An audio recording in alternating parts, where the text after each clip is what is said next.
Das hier ist der Start zum 25-Stunden-Rennen von Bulgarien mit 56 Teams, um die 260 Fahrer und das bei über 30 Grad. Diesmal sind Niklas Wieker und ich am Start, nur zu dritt und die Konkurrenz hat 4, das heißt mehr Stints für jeden von uns. Mein Start ehrlich gesagt war ziemlich beschissen, beim Le Mans Start nicht richtig ins Kart gekommen, halb daneben gefallen Scheiße! Und von Platz 8 los. Aber dann startet die Aufholjagd und 70 Minuten später war ich auf Platz 1.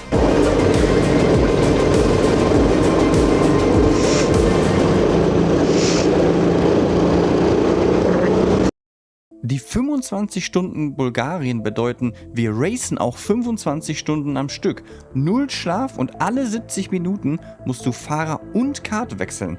Du bekommst bei jedem Boxenstopp ein anderes Kart zugewiesen per Zufallsgenerator für die Chancengleichheit, aber auch ein Glücksspiel, weil du nie weißt, ob das nächste Kart eben besser oder schlechter ist. Was dieses Rennen besonders macht, nach der Hälfte der Renndistanz wechselt die gesamte Fahrtrichtung. Erst gegen den Uhrzeigersinn und nach 12,5 Stunden dann im Uhrzeigersinn. Das sind quasi 2 verschiedene Strecken in einem Rennen und zum ersten Mal hatten wir einen Teamchef dabei. Ein echter Profi, der mit Hilfe einer eigenentwickelten Software alle guten Karts permanent tracken konnte und uns nur dann in die Box gerufen hat, wenn diese Karts auch wirklich drinstehen.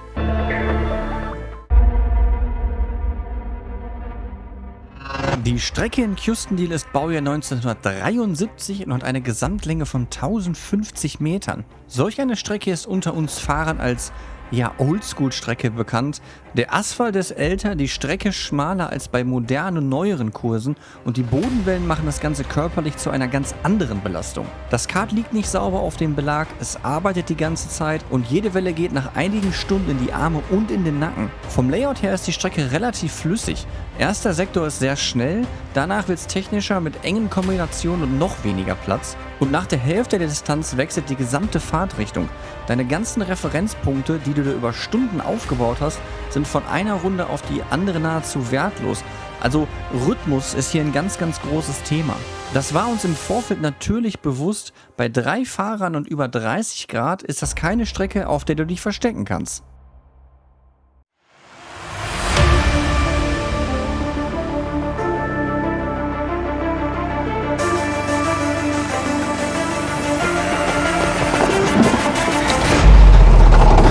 Scheiße!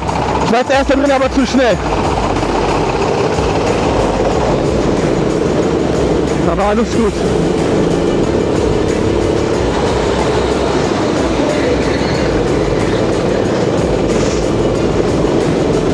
Nichts passiert.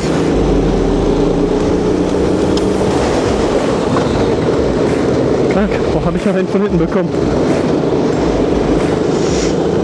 Ja, das ist mir auch noch nicht passiert. Ich bin richtig gut losgekommen, super Beschleunigung. Und dann habe ich nicht rechtzeitig genug abgebremst und bin fast kopfüber in dieses Kart reingefallen.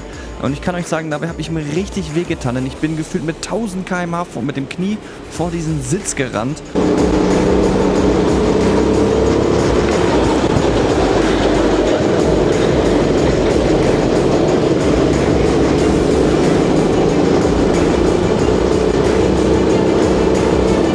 Hat mich wieder fast aufs Maul gelegt, ey.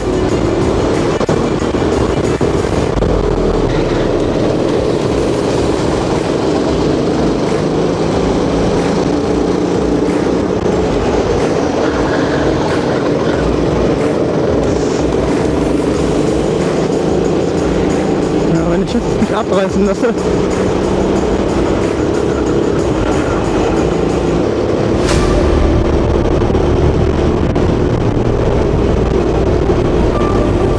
Nach dem fast verpatzten Start musste ich erstmal runterkommen, vor allem weil mein Knie wie Sau wehtat. Aua!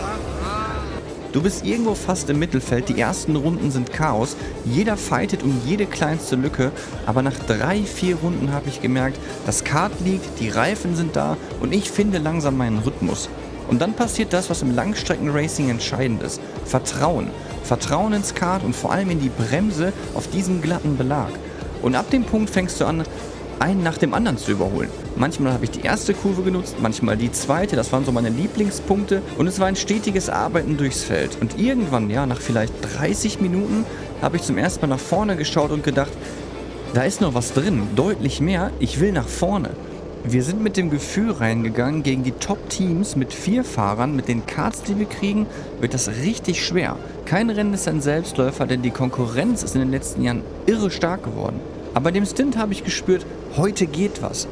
Am Ende des ersten Stints war ich dann auf Platz 1, 70 Minuten gekämpft und wir konnten jetzt mit Vika als nächsten versuchen, unsere Führung auszubauen.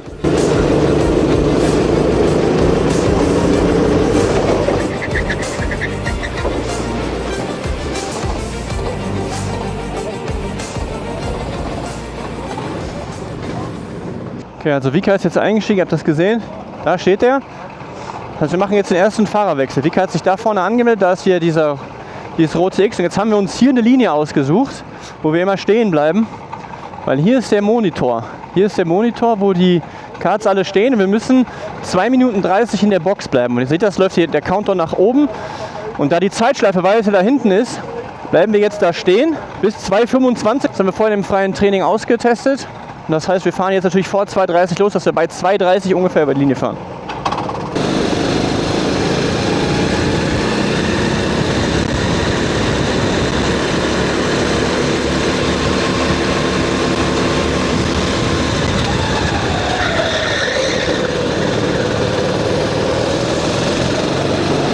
Also ich bin jetzt ausgestiegen gerade, aber ich muss sagen, es ist richtig anstrengend. Richtig anstrengend. Ich kann mir gerade zu diesem Zeitpunkt noch gar nicht vorstellen, wie wir das zu dritt hinbekommen sollen. Vika fährt jetzt gerade. Der ist drin, unser Kart ist so average. Wir mussten die Führung leider wieder abgeben, aber das passiert schon mal. Und die jetzt auf 1 sind, die sind jetzt ungefähr 3,5 Sekunden weg. Aber gut, das gehört halt dazu. Währenddessen sitzen jetzt Niklas und Risto. Wir sitzen also jetzt hier direkt an der Box. Und Niklas schreibt halt jetzt quasi auf, welche Karts hier in die Box reinfahren, damit wir einfach den Überblick behalten, wer hat gute, wer hat schlechte Karts und wann müssen wir reinkommen, um eben wieder ein gutes zu bekommen. Das ist ja immer so, die Karts sind, jeder fährt natürlich das gleiche Kart, das Modell ist immer gleich, aber du hast trotzdem eine halbe Sekunde Unterschied und dann willst du ja schon immer das Gute haben am besten. Wir haben natürlich eigentlich auch unser eigenes Zelt, also wir haben hier quasi ein ganzes Zelt für uns. Hier sitzen halt dann noch ein paar andere deutsche Teams drin, Mold, ERT dort hinten. Und wir haben uns hier ein bisschen gemütlich gemacht. Und das ist jetzt quasi hier unser Abteil. Wenn ihr hier guckt, wir haben hier alles stehen, ein paar Getränke, was man so braucht. Ein Laptop jetzt, den hat der Risto mitgebracht. Normalerweise haben wir Hightech-Laptop, alles haben wir gar nicht. Aber ja, diesmal ist es hier mit dabei. Und so sieht das hier jetzt aktuell noch bei uns aus. So ist der Stand und dann gucken wir mal, dass wir weiter hier Gas geben.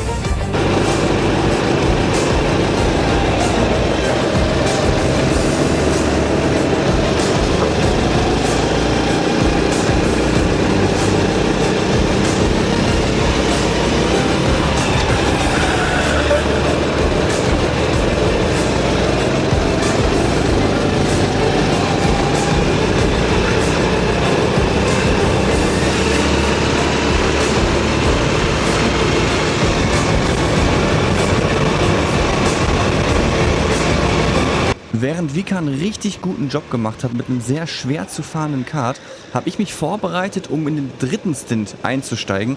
Wir haben vor dem Rennen besprochen, dass Vika und ich die ersten 12 Stunden so ein bisschen uns aufteilen und Niklas mit Risto zusammen für die Strategie verantwortlich ist. Und Niklas war auch wirklich unsere Geheimwaffe für die andere Richtung. Nein, okay.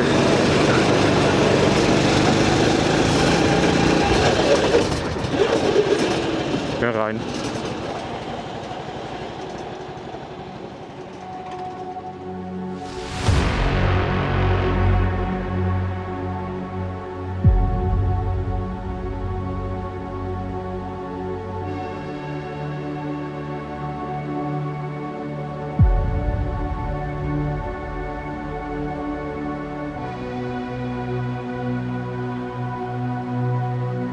Nach Vika seinem sehr guten ersten Stint springen wir jetzt ein paar Stunden weiter in die Abenddämmerung.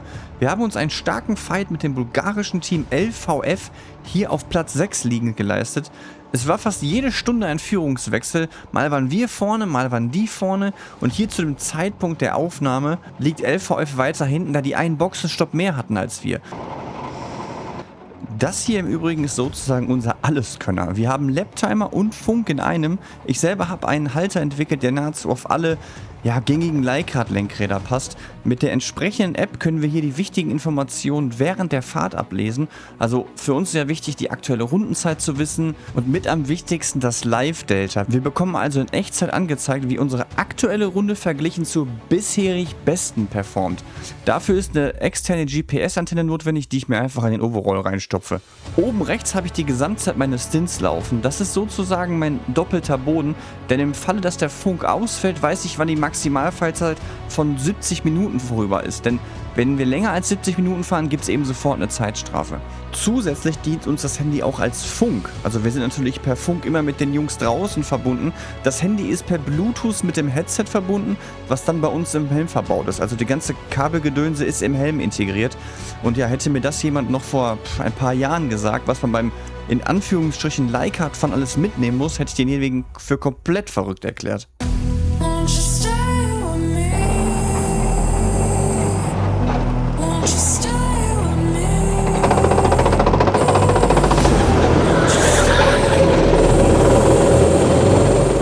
Es läuft alles richtig nach Plan. Die Top 3, also wir PF Racing, LVF und Justini ertreten gerade meine halbe Runde. Keiner konnte sich so richtig absetzen bisher. Und auch in dieser Phase zählt jede einzelne Runde, weil hier kann man dann auch einen Unterschied machen, denn ich habe jetzt circa 3,5 Stunden Fahrzeit in den Knochen und ganz ehrlich, da fängt es an, auch hier und da mal wirklich weh zu tun. Aber locker lassen ist natürlich keine Option. Die Nacht kommt mit großen Schritten und mit ihr dann die entscheidende Phase des Rennens. Und jetzt mal Racing hin oder her, aber was gibt's Besseres als Kartfahren in dieser Kulisse?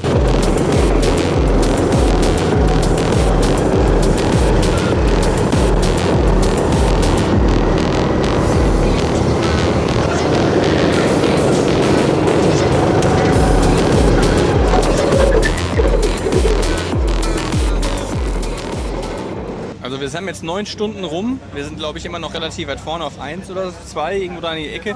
Wenn wir vorne sind, haben wir auf jeden Fall nicht viel Vorsprung, das ist klar. Ich bin jetzt schon irgendwie 4,5 Stunden gefahren.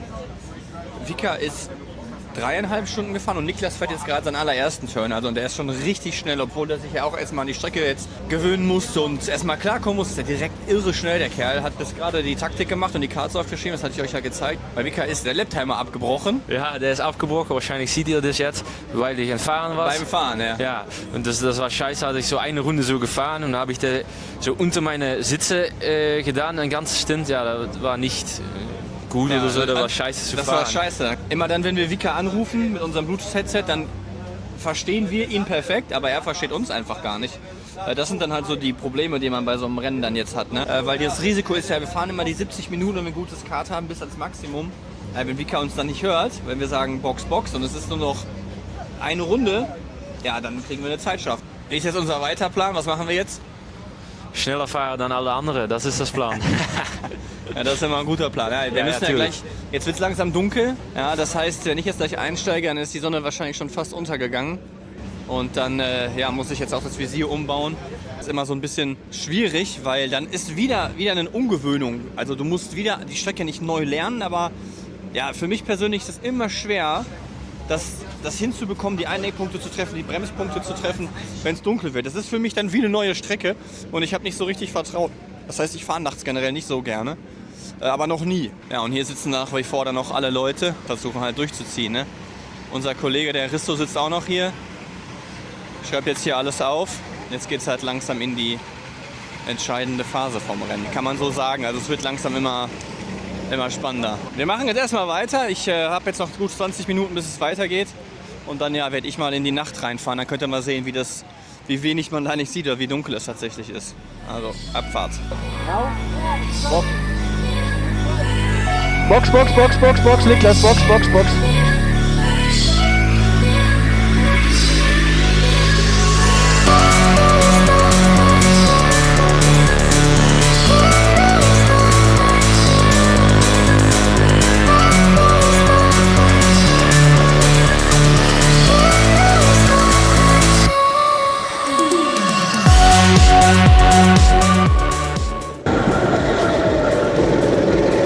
Man fährt halt jetzt viel mehr nach Gefühl einfach und erst ein paar Runden gebraucht und Das ist halt, geht halt bei sowas immer um Vertrauen. Wie viel Vertrauen hast du in das Kart, wie viel Vertrauen hast du in die Strecke?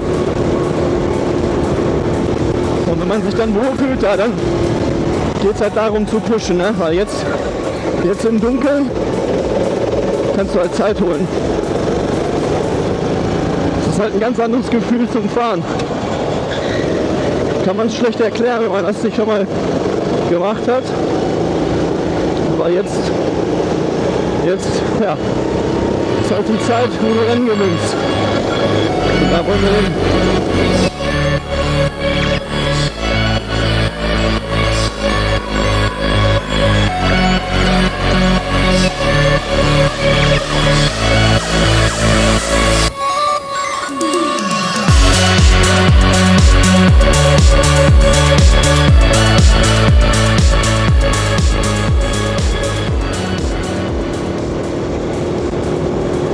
Ja, beim Fahren telefonieren geht auch. Bin ich schnell oder geht so? Ich bin jetzt gerade überholt von Justini. Die sitzen immer auf Brenner, Junge. Ey, Wahnsinn, was der für eine Karre hat. Der fährt gerade vor mir aus der Ecke raus. Ey, das kann nicht sein, ey.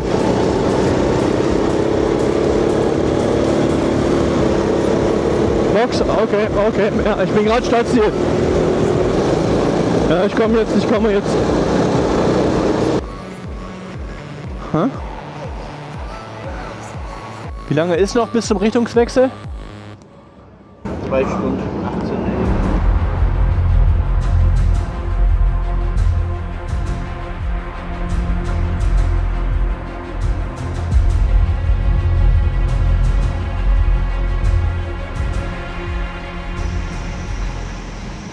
Wie ihr seht, es ist jetzt dunkel und wir nähern uns mit großen Schritten zur Halbzeit. Wir haben jetzt noch 12 Stunden 41 zu gehen und ich hatte euch ja erzählt, dass bei Halbzeit die Richtung gewechselt wird. Also wir fahren jetzt gleich dann anti-clockwise gegen den Uhrzeigersinn. Das ist so ein taktisches Element. Und jetzt wird halt hier im Hintergrund, ja, die beiden Kollegen rechnen schon wild, wo wir denn auch landen, wenn wir noch mal reinkommen oder nicht. Also wir haben jetzt noch 12 Stunden 41 zu gehen. Also in einer Minute wird die Box zugemacht. Das heißt, dann kann man nicht mehr reinfahren, die ist dann geschlossen. Die Jungs fahren dann halt 10 Minuten weiter und dann sammelt das Pacecar das ganze Feld ein. Den Führenden sammeln die ein. Deswegen ist die Track Position ganz wichtig. Das heißt, dass du am besten nicht der Führende bist und weit hinter dem Führenden bist, dass du eben also viel Abstand hast, dass du das dann halt in dem Pacecar wieder zufahren kannst. Dann wird die Strecke halt umgebaut und dann fahren wir entgegengesetzt der eigentlichen Fahrtrichtung weiter. Das ist ganz tricky. Und ja, da kann man jetzt hier viel Zeit gewinnen und halt auch viel Zeit verlieren. Und jetzt aktuell sind wir halt auf Platz 2, ganz knapp mit ein paar Sekunden Rückstand nur auf 1. Und jetzt müssen wir gleich mal schauen, wo wir dann stehen, wenn die Richtung gewechselt wird. Unser Richtungswechsel lief rückwirkend betrachtet wirklich mehr als optimal. Wir konnten unsere Führung sogar ausbauen, denn wir haben bemerkt, dass bei unserem letzten Boxenausfahrt, also unmittelbar vor dem Richtungswechsel, eine Runde nicht gezählt wurde. Wir konnten anschließend anhand des Live-Timings beweisen, dass wir eine Runde gut geschrieben bekommen mussten, was uns ja natürlich sicherlich weitergeholfen hat. Unsere Geheimwaffe für andersrum hat jetzt auch ins Lenkrad gegriffen und ist ja wie erwartet durchs Feld gepflügt und hat unseren Vorsprung Runde für Runde weiter ausbauen können.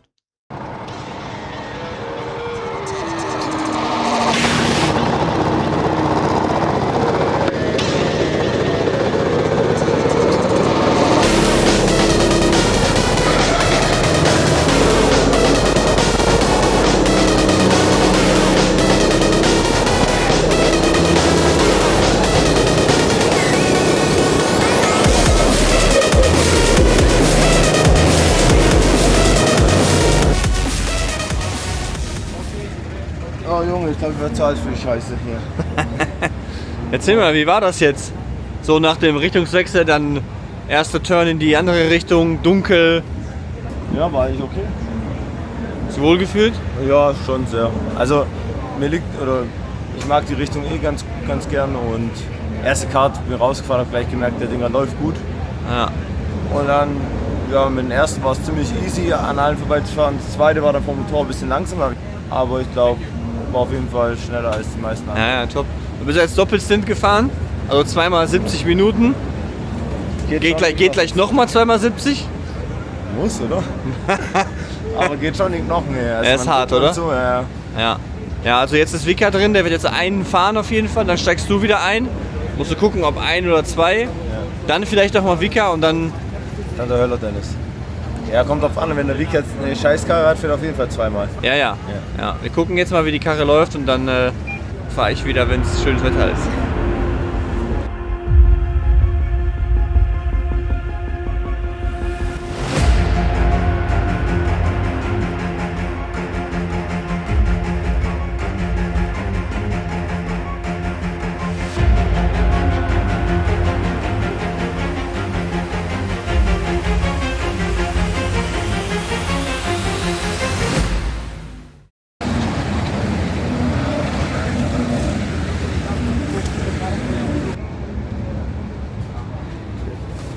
Und Junge, wie war's?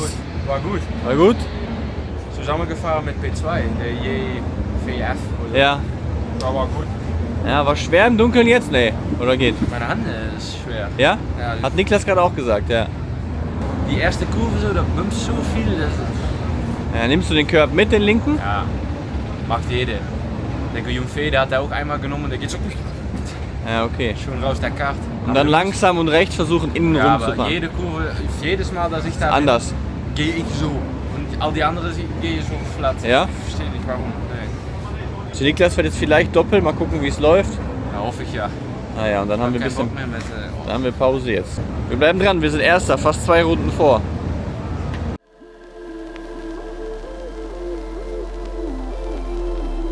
Wir haben die Nacht tatsächlich überstanden und das erfolgreich. Es gibt bei jedem Rennen diesen Moment, wo du dich fragst, warum tue ich mir das eigentlich hier gerade an? Aber was muss, das muss. Willst du erfolgreich sein, musst du durchziehen. Und vor allem in so einem kleinen Team füreinander da sein. Und sobald die Sonne aufgeht, ist alles nur noch halb so schlimm und jetzt ist Endspurt.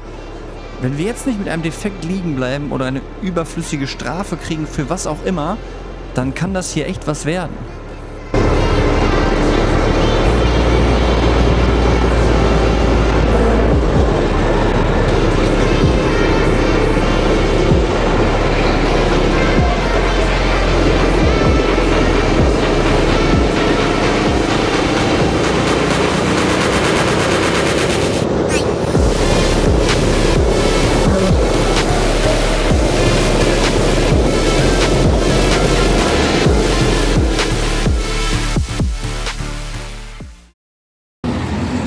So Junge, sauber. Was sagst du, ja? Junge, ich bin so im Arsch. Ich bin so im Arsch. Ja, mit dem Alter ist es normal. Ja. Junge, also die Richtung, die macht mich alle, Das ist ja? übel, gell? Hast du was gearbeitet, oder wie? What? Bro, what are you talking about, man? Also jetzt sind noch 2 Stunden zu fahren. Ja. Wir sind aktuell Erster. Oh. Auch wenn es hier nicht so aussieht, aber wir haben einen Wechsel mehr. Deswegen sind wir jetzt gerade Zweiter. Wir sind auf jeden Fall 2 Stunden vor Schluss gut weit vorne. Und Niklas und ich fahren das jetzt zu Ende. Vika hat keinen Bock mehr. Nee, kein Bock mehr. Vika ist fertig mit Fahren. Am Arsch. Feierabend. Ja. Jetzt kommt die Sonne halt gerade raus, wird richtig warm. Ich denke, dass heute über 30 Grad nochmal wird. Aber die 2 Stunden, die boxen wir jetzt auch noch durch. Wir haben jetzt gerade ein bisschen Pech mit den Karts, aber wir sind auf der Zielgerade und hoffen, dass wir das Ding jetzt easy nach Hause fahren können. Und dann ja, weiter Daumen drücken. Einmal noch. So, jetzt habe ich die Ehre, den letzten Stint zu fahren. Wir haben knapp etwas mehr als 2 Runden Vorsprung. Jeder von uns ist knapp 8 Stunden gefahren. Es war ein richtig hartes Stück Arbeit. Und ich muss das Ding jetzt einfach nur noch nach Hause fahren, ohne dass das kaputt geht. Einfach jetzt keinen Scheiß bauen, das nichts übertreiben oder so. Und dann können wir das Ding hoffentlich nach Hause fahren.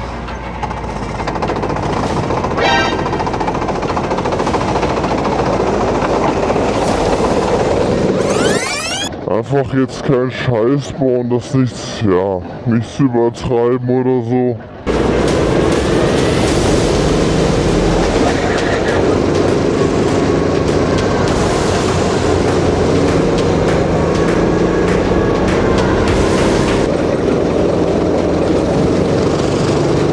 man fährt auch jetzt da doch irgendwie nicht halblang und versucht irgendwie doch so schnell zu fahren, wie es geht. Irgendwie doch versuchen, die Bestzeit aus dem Kader rauszuquetschen, auch wenn es jetzt der letzte Turn ist, alles das sind es. Man muss ja jetzt nur kein übergroßes Risiko beim Überrunden eingehen, so das wäre jetzt unnötig, aber ja, irgendwie pusht man dann doch so gut wie man kann und versucht sich jede Runde zu verbessern.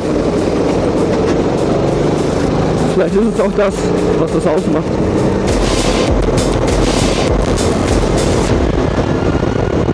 Letzte Runde, Freunde.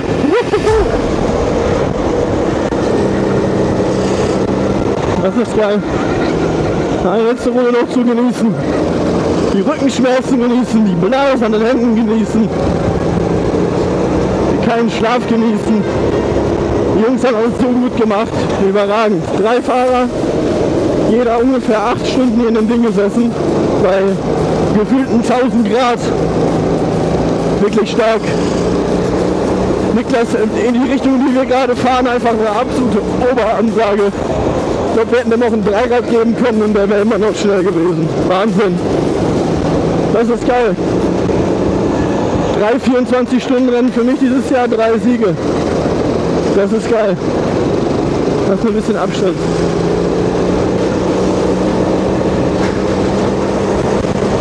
Sauber.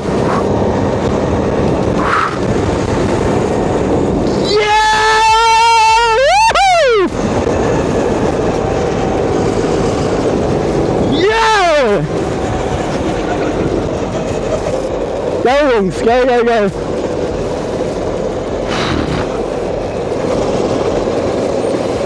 Geil, geil, geil, geil. Wahnsinn. Jetzt muss mein Gewicht noch passen, aber ich habe extra 2,5 mehr mitgenommen. Das wird reichen. Und natürlich noch einmal diese fantastische Aussicht genießen, das ist natürlich auch geil.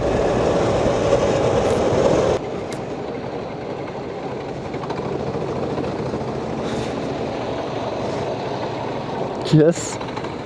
Puh. Thank you. Puh. Was eine starke Leistung vom ganzen Team. Wahnsinn.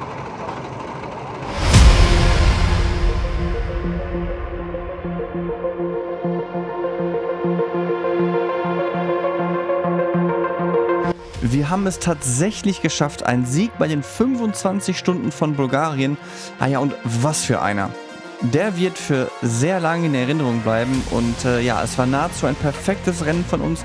Ohne Fehler, perfekte Teamarbeit und ja, das schüttelt man nicht einfach so aus dem Ärmel, sondern es ist bei dieser Leistungsdichte richtig harte Arbeit und das über viele, viele Jahre. Das war's dann mit unserer gemeinsamen Reise. Ich hoffe, ihr hattet Spaß, hat euch gefallen und dann sehen wir uns demnächst auf ja, einer dieser Rennstrecken der Welt.